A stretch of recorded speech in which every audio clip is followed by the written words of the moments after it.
Good morning, everybody. Mestre Sucuri coming to you from Tokyo, Japan. Beautiful Friday morning, which means Philosophy Friday. Okay, today I want to talk about one of my 11 points, and I'm going to do each one by one. This is a request, a great suggestion by my wonderful wife. Some of you got to see her yesterday, and she's also an incredible capoeirista. And she said you should do each one by one and give some stories or analogies so that it can help people understand each point and maybe adapt it to their own life so they themselves can do, each day better. First of all, I want to say everything I do, everything I am is a reflection of how I see myself being a capoeirista for over the last 30 years. So this is all coming from me as a capoeirista, a capoeira player, and a philosophy that I've put together for myself, right? Heavily steeped in my own personal spirituality also. Okay, number one. Yesterday was yesterday. Today was today. Tomorrow's a new day. I always say this to people when they're like, oh, yesterday I had this problem, or today's like this, or a lot of foreigners here in Japan, we have an expression, right? Like today yesterday was a bad Japan day, today's a bad Japan day. I know that can happen to anybody who goes to live in a foreign country. For example, when I lived in Korea, people were like, oh, I'm having a bad Korea day. Or I'm sure people in Brazil are having a bad Brazil day, or foreigners in America are having a bad American day. I'm sure it's everywhere is the same, okay? But one thing that always keeps me motivated and positive and moving forward is a simple understanding that yesterday was yesterday. Seriously, I think to myself, how can you carry negative energy onto the next day? People being angry, people being upset, people being, uncomfortable with how they feel, and keep it moving towards the next day. Look, I'll be honest with you, I could count on one hand how many times I've gone to sleep in a bad mood in the last, 20 years. It doesn't solve anything, right? Even if I have a fight with my wife, or stressed out, or, we're having the corona thing, there's not enough money for the restaurant, there's not enough money for our students coming. Look, at night, right before I go to sleep, I always think to myself, what do I have from today that I appreciate? Reflect on the things that you have, right? Yesterday I had an amazing class with my kids, and they make me so proud. All these kids who are healthy and coming in and training capoeira. And it's making them happy, really just happy to be doing something. I have to focus on the appreciation of what I have. And that's the main thing that I've learned to do in my life. A lot of people forget the day-to-day blessings that we have. Oh, my car broke down. You have a car. Oh, I don't like my job. You have a job. You have the chance to change it. Oh, I can't do this. Yes, you can. A lot of times people look at that as an excuse, but actually we have a lot of opportunity in life. And if you don't have any, you have to create it. Okay? I came to Japan with very little. I created everything I have. And yesterday is done. So every day you got to wake up and focus and be positive and move forward and be creative, right? Today is today.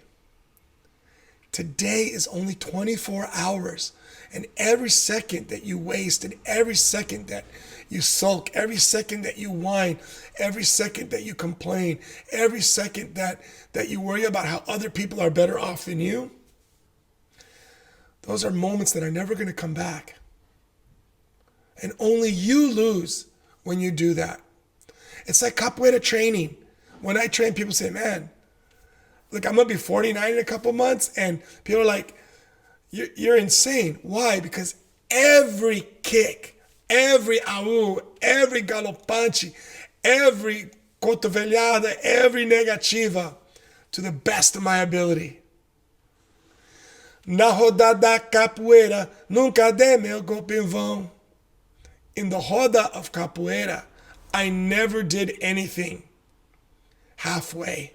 I always gave my 100%. The roda is constantly referred to as an image for life. So in life, you can never be halfway. You can never be, oh, this isn't enough. Oh, that is enough. Oh, I wasn't ready. Oh, I was tired. Oh, my wife didn't let me do this. Oh, my kids are like this. Oh, my friends are like this. Oh, my job. You have to take control. Why? Because like in the roda, it's you versus the other person.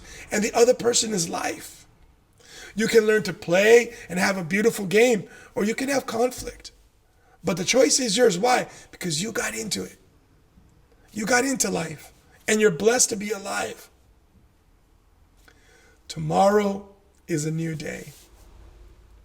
Seriously, do I need to say anything more? As long as you're kicking and screaming and alive, you have the opportunity to prepare for tomorrow and to do something new. You have the opportunity to change your job. You have the opportunity to learn a new capoeira movement, a new song, a new rhythm, a new technique. You have the opportunity to do so much. So much. We are blessed to be human beings. We have consciousness that we can think and that we can move forward. I think it's sometimes I'm just surprised at how much, astonished, overwhelmed, how incredible human beings are. Yes, we have a capacity to do a lot of bad things. Yes, we have a capacity to just be in the middle. But we also have a capacity to excel, to create, to do, and everything is a choice we make. So I want to say, tomorrow is a new day. And every time you go, for example, why don't you make a promise to yourself, promise to me. Tomorrow's a new day. From now on, every day, do one little thing that's positive, that takes you forward. Read one page from a book. In 1 year, that book will be finished, and you'll have analyzed it. In one year, twice a week, practice a pandero rhythm. You'll be fantastic in a year. There's so many things that you can do. There's so many things that you have available to you. Tomorrow is a new day. How you make it is up to you. Yesterday was yesterday. Today was today. And tomorrow's a new day. Philosophy Friday. Remember, if you like what we're doing here, please subscribe. A little bit before this video went out, 8 o'clock this morning on Friday, I put up an old school DVD on Mestre Linguica way back before he was Mestre. You'll see how young he is. And he's playing, teaching how to do the beating bell in Japanese. For the sheer interest of seeing our beautiful instrument of capoeira being shown in another language, take a look. Remember to subscribe, share, like, and hit the notifications. We are on fire here. I'm getting emails from people saying, Master, you're putting out so much stuff. I have put out this much. I still have this much. Guys, Mestre Sucuri, lots of love, lots of peace, and lots of capoeira. Axé.